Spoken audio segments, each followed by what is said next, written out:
Welcome to the Health Angle Podcast with Dr. Mike Headley and Dr. Gordon Fimwright, where we'll be exploring different angles of health to achieve the best version of yourself. Now, here's your hosts, Dr. Mike and Dr. Gordon. Welcome, everybody. I'm Dr. Mike Headley. With me is Dr. Gordon Fimwright. Welcome, Gordy.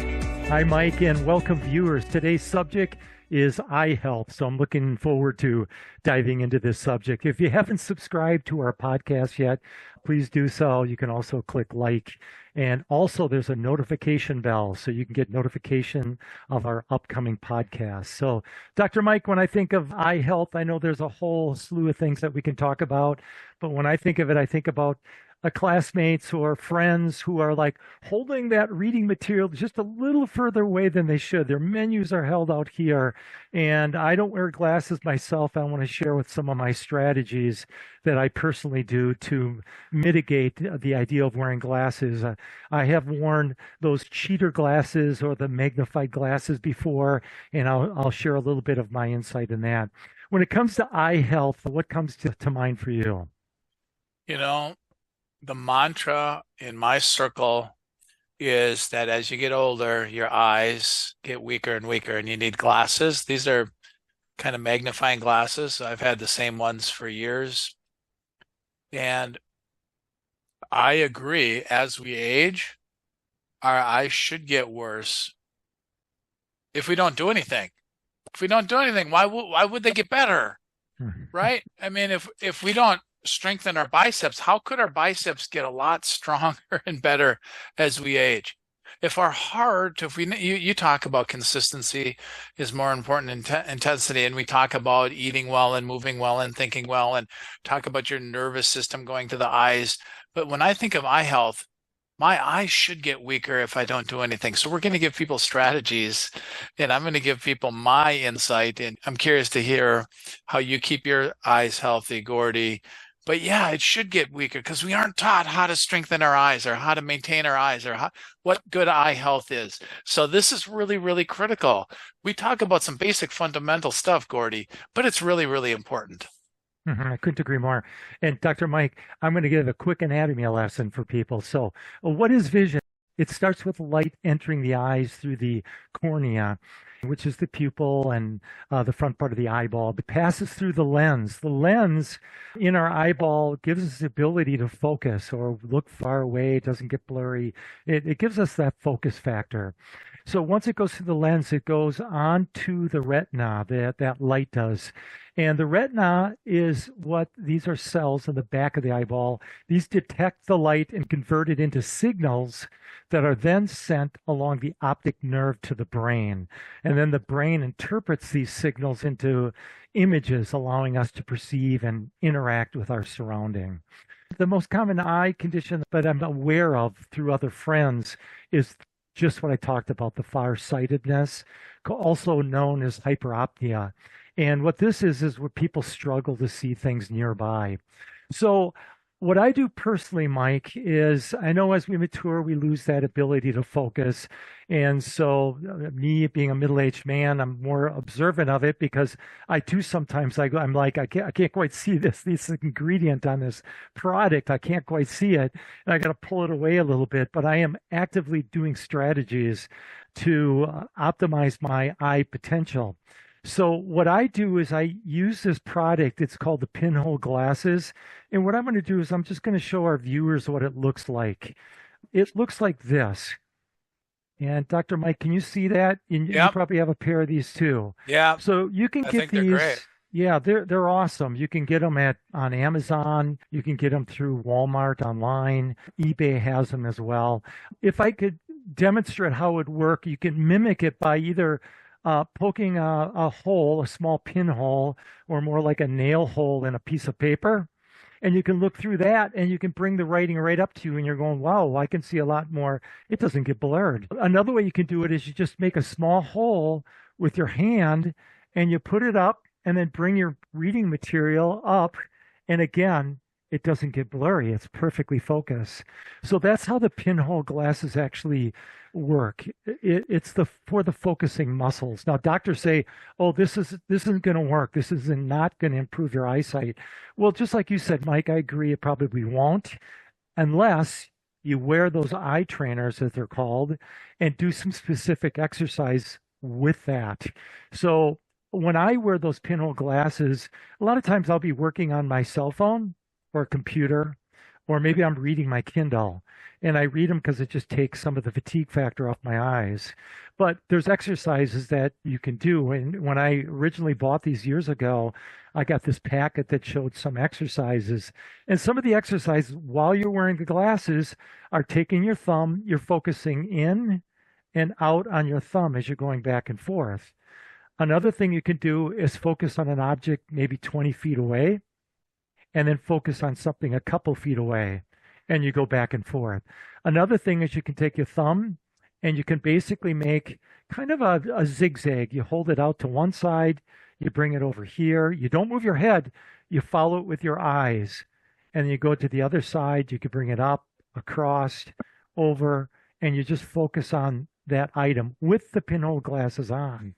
And this is a way to make those focusing muscles kind of give them exercises what they need so that way your ability of your lens can focus and hopefully help. I think it's helping for me. I do wear these on a regular basis. So what does that do exactly? The light from those pinholes reduce the amount of peripheral light. In other words, the peripheral light, the light entering your pupils peripherally. This reduces that field, and it's called the blur circle on the back of your retina, which gives the vision that extra clarity when wearing these glasses. I think it's phenomenal. I know some people prefer to wear magnifying glasses. Again, doctors say the pinhole glasses don't improve your eyes, but neither do magnifying glasses nor prescription glasses or contacts. So the reality is that you have to exercise them. I know there's also a strategy. You could do laser surgery. Some people opt not to do laser surgery. So this would be just one of those things for kind of a preventative, work on the eye muscles and prevent your eyes from getting worse. Now, I could go through some other conditions, but I want to get your feedback on this, Mike. Yeah, I think that's really, really good. Those have been around a long time. They're inexpensive. They're easy to use, and I think they're really great. I really do. Speaking of glasses, I like to wear. My goal is not to be on the computer very much, but if you have the magnifying glasses or you need prescription eyeglasses, I'm using some partial blue blockers. So partial blue blockers is when you're using a computer a lot throughout the day. Blue light is not bad for us. It's just bad at night, and too much of it is bad. If you have to work at a computer for 3, 4, 5, 6, 8 hours a day, I would get some partial blue blockers during the day. Mm-hmm. And then in the evening, you can get some blue blockers an hour or two before bed. And what I like to do when an hour before bed, if I really need to get on the computer, I use the red tinted glasses. Mm-hmm. And I got those at TrueDark, TrueDark, TrueDark.com. They have stylish ones because I'm not very stylish, as you can tell, Gordy, but you would get the stylish ones because you don't have to put them over the top, but I really, really like them because it doesn't block the melatonin production. It doesn't give you fatigue. And one of the things with light, I believe we are exposed to too much light. We're supposed to have darkness 10 hours a day. Well, a lot of times I'm only in bed 8 hours, and it's like, wow, where am I going to cut out the light the other 2 hours of the day? Well, we can dim the lights if we're reading and or watching Monday Night Football like last night and things like that. So yeah, I'm a big fan of optimizing your eyesight with exercises, Gordy. And I think one of the best ways is the pinhole glasses. Mm-hmm. And then you can protect yourself from blue lights with blue light blockers, partial blue light blockers, and or red glasses in the evening. I think if people are watching America's Got Talent, they'll notice that Simon Cowell wears those glasses. They have kind of an orange or a red tint to them. And those are, basically blocking out the blue. Some people have headaches, too much eye strain. The list goes on. They wear these to take the edge off, which is fantastic. But it's also a UV blocker. They make them with UV blocking as well. And those are good for other conditions like cataracts. And as people mature in life, they might get a little blurred vision. And it can be caused by not only aging, but also with diabetes, other medical conditions, or prolonged sun exposure. So I think it's important also, if you're outside, make sure that you're wearing sunglasses that are polarized with 100% UVA or UBA protection. I know I play volleyball on the beach, and not only do we get the sun, but also the reflection from the sand. So it's really critical important to have those blocks in place. But there's also other conditions besides cataract or just eye strain that you want to avoid. Macular degeneration, glaucoma, retinitis pigmentosa. These are conditions that you should be wearing these types of glasses for prevention. And just so you know, glaucoma, this is a condition where the damage is done to the optic nerve, which is critical for vision. This actually can lead to blindness. So it's very important that people get checked out if they are having these type of problems. Macular degeneration is also an eye disease affecting the central vision, which means that people with macular degeneration can't see things directly in front of them. And again, this is common with age, but also with other conditions, usually after the age of 50.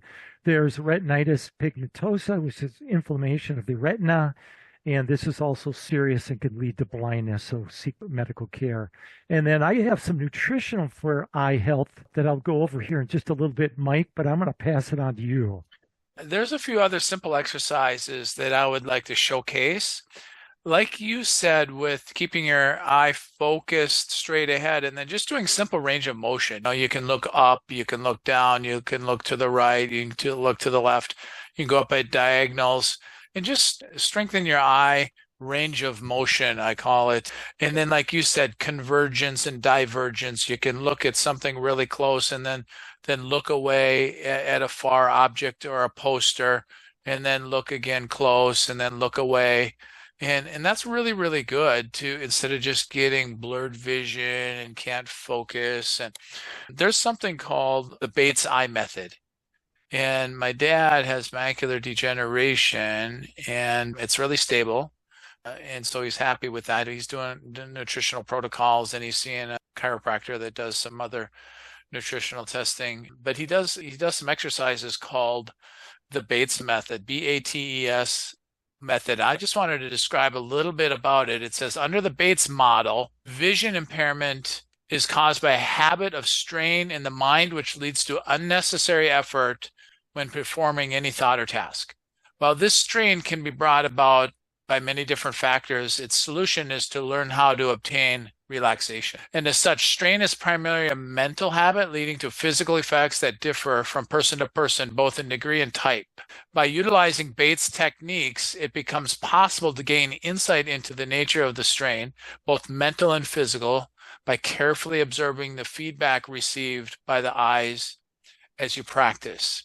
And so you can go to seeing, SEEING.org, and you can actually, if you're farsighted or nearsighted, they'll give you some basic exercises that you can do to strengthen your eyes. They talk about relaxing your eyes, and they have online is closing your eyes, and you can go to the Calm app, and we've talked about meditation and things like that, and just to close your eyes and relax your eyes for 5 minutes a day. That's pretty simple and basic stuff. It's good for over a mind and body. I'm going to have you do this, Gordy. Have you been on the computer much today at all? Or a little bit, preparing for this podcast. So yes. Yeah, I'm going to have you do this for me real quick since we have time. It's called palming. So I'm going to have you rub your hands together really fast for 20 seconds. And then you make cups over your eyes so it's dark. And you hold that for 10 or 15 seconds, keeping your eyes closed and relaxed. And you can usually feel the heat that we generated. Sometimes you can feel some pulsing, but it just close your eyes, enjoy the darkness, enjoy the heat over your eyes. And it's just a relaxation exercise. It's simple. It's called palming. And then another one is where you go out in the sunlight. I have a red light I didn't plug in. You can do a red light, but you keep your eyes closed, or if there's no sunlight like there isn't right now, you just keep it the light next to your eyes, but eyes closed, so you aren't staring at the sun, you aren't staring at a light bulb or a red ball, and you can feel the heat from that, and the energy from the light will actually relax the eye and energize the eye, but your eyes are closed. And then when you look away, as our parents probably both told us, Gordy, don't sit too close to the TV, it's bad for your eyes. But light is actually really good if you're grounded on the earth in early morning sunlight and your eyes are facing the sun. You can just close them and feel the heat from the sun and all the visible light that's hitting your eyelids, and it's really healing for your eyes. It's really basic and it's relaxing. There's other things on the website on seeing.org, swings, palming, sunning, relaxing your eye technique and meditation techniques. And then there's specific ones when you get into the farsighted, nearsightedness, and macular degenerative type things. But it's really, really good resource. The Bates eye method, he was an ophthalmologist, Gordy, that he had a huge success rate of getting people from not ever wearing glasses and or getting rid of their glasses. And most people never get rid of their glasses because, like I said earlier, we don't try to, we don't exercise, we don't do anything. So we just go see if we need a stronger prescription. And then one other thing before we get into the nutrition, I would like to just real quick talk about Irlen syndrome, IRLEN. You can look that one up online. Irlen syndrome is where people read a paragraph or two and get fatigued. They read and they mix up words, or they almost feel like they're dyslexic when they're reading. And so then they don't read very much because their brain doesn't comprehend the words. They turn words backwards. They get fatigued. They have to read a paragraph multiple times just to remember it. And that's a huge reason. Almost 50% of the population have Irlen syndrome and don't even know about it, never heard of it.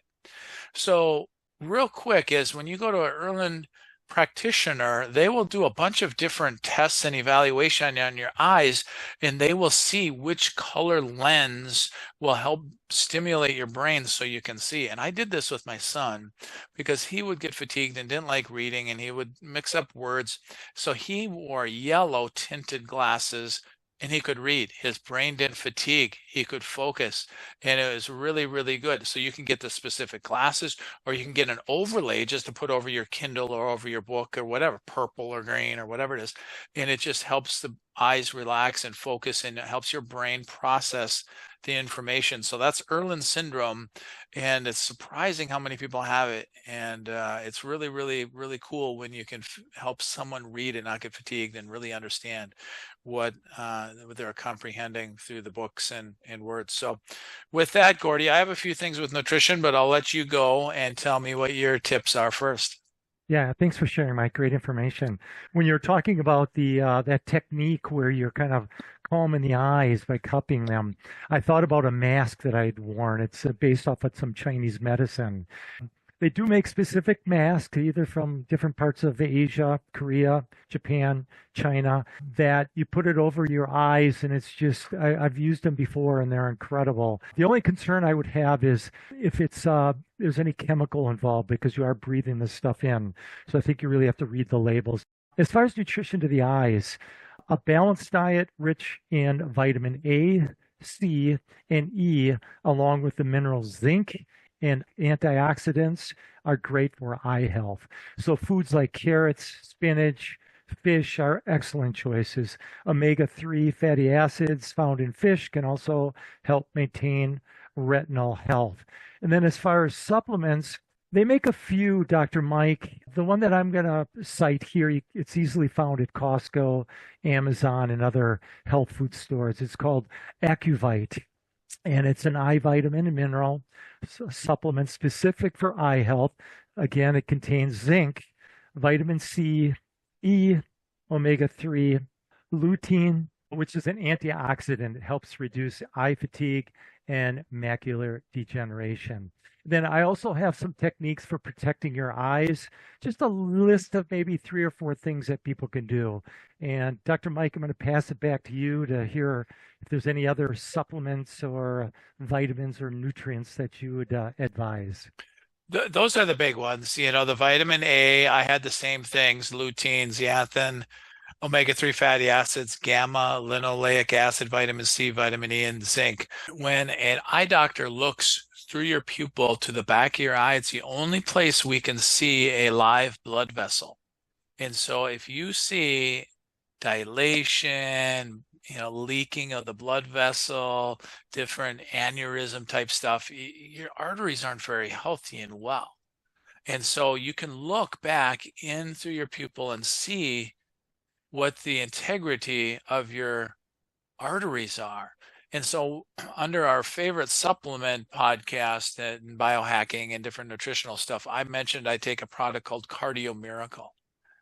And so Cardio Miracle optimizes nitric oxide, which optimizes oxygen through your body, keeping your arteries open and delivering oxygen to all parts of your body. That's one of my favorite supplements. And so that is one of my favorite eye supplements is Cardio Miracle, because then your heart's healthy, your blood's healthy, your arteries are healthy, your eyes are healthy. And so that's just an addition from that.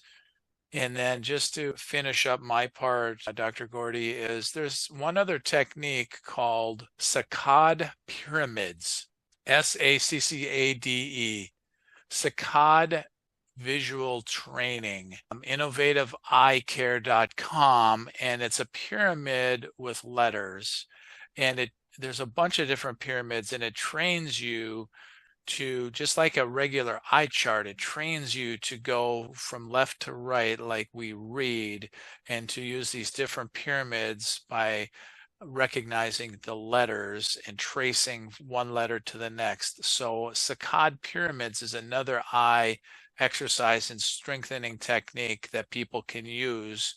So with that, take us home and finish up with your other eye health tips. Yeah, some of this will be a repeat or a summary, but I think it's a good summary. So recommend getting those pinhole glasses. I think they'll take the edge off for people who have farsightedness or hyperopia. Sunglasses, make sure they're UV protected. I know there's a ton of sunglasses. Not all of them are UV protected. So you need to protect yourself from the harmful rays. Screen time management. This is really important. Take regular breaks from the screen. Prevent eye strain. Extended screen time can lead to digital eye strain, causing headaches, blurred vision, dry eyes, etc. So the solution isn't to ditch the technology, but rather manage it wisely. So reduce digital eye strain by just taking breaks. And this would be a good way to do it. It's called the 20-20-20 rule. So reduce your digital eye strain. Consider the 20-20-20 rule. Every 20 minutes, shift your gaze to something 20 feet away for at least 20 seconds. Very simple. That's it. Dr. Mike, that's all I have for this episode. When we finish our podcast, Gordy, I really take this serious. I recommend people to talk to their spouse, their significant other, their partner, their neighbor, their coworker the next day at work and say, hey, this is what I learned from these two chiropractors. And do you do anything to strengthen your eyes? What's your eye doctor say? I see you wear glasses. How long have you worn glasses? Do you have to get prescription changes every year or every couple of years, whatever? Have a conversation. What's your number one takeaway that we talked about? Can you explore nutrition for your eyes or different exercises, or check out the Bates method and see if there's some specifics you can do to improve your eyesight? Or what's your number one action step? What can you write down as we exit this podcast that you're going to take action on? What are you going to study? What are you going to learn? What are you going to take action on, what we talked about or what we triggered in your mind, or some things you already knew to do, but you haven't been doing them? Maybe you have some blue blockers that you haven't been wearing. Maybe you have some pinhole glasses that have dust on them in your kitchen drawer. Maybe you need to get those out and start using those again. All right. What's your number one action step? So I'm serious about that. Take some action, share your number one takeaway with your coworker and friend and family. Help them out too. That's great, Dr. Mike. Thank you. Thank you to the viewers. If you haven't subscribed, please do so. Please like and hit that notification button. Our next week episode will be listed on the screen. So that's it for this week. So we'll see you next week on the Health Angle Podcast. Thank you for joining us on the Health Angle Podcast. Please subscribe to our channel and catch us for our next episode.